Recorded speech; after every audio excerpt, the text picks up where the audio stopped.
Alors la première étape s'est super bien déroulée. On est parti par un petit bord un peu sympa, vers Jars-sur-Mer là. Il n'y avait pas beaucoup de vent, mais c'était sympa, il y avait toute la flotte, c'était super joli. Que j'ai enroulé en 3e position, juste derrière les petits copains. Et puis après, c'était globalement un tout droit jusqu'ici, avec on va dire 200 000 de reaching ou 150 000 de reaching, 180 000 de reaching.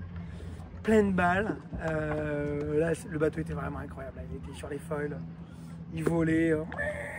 C'était à 20 nœuds de moyenne, entre 20, 25, 27, 28. Franchement, c'était incroyable. Le bateau, il s'arrêtait pas. Je pense que la moyenne doit être très très chouette. C'était vraiment un des plus beaux bords de ma vie, quoi.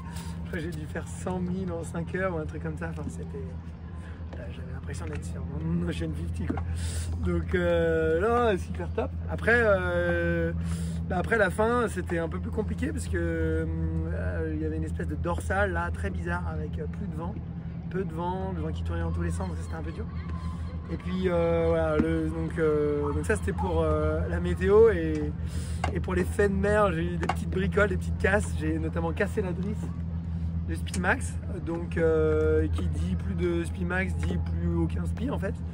Donc j'ai dû réparer, donc j'ai mis ma drisse de Spimax, de spare, et puis quand ça a cassé en fait mon Genaker est passé dans le foil, mon Genaker tout neuf. Ça j'étais bien dégoûté. Et donc voilà, il y a des trous dedans, donc j'ai dû le réparer. Alors je vous laisse imaginer la scène. On est sur le bateau, au près.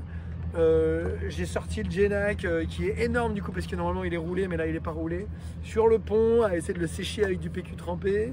Et puis à essayer de mettre du scotch comme ça, mais il faut le mettre à plat. Et puis comme il s'envole, bon bref, c'était tout un sketch.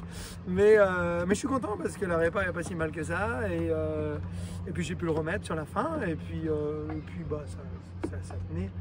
Donc je suis content d'avoir réparé ça. Par contre, il s'agira de ne pas faire ça pour la Transat, d'avoir un bateau prêt.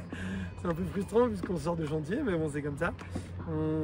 C'est aussi pour ça qu'on vient faire ces courses-là, c'est qu'il y a toujours des enseignements à venir sur les courses. Donc voilà, c'est des petits enseignements techniques.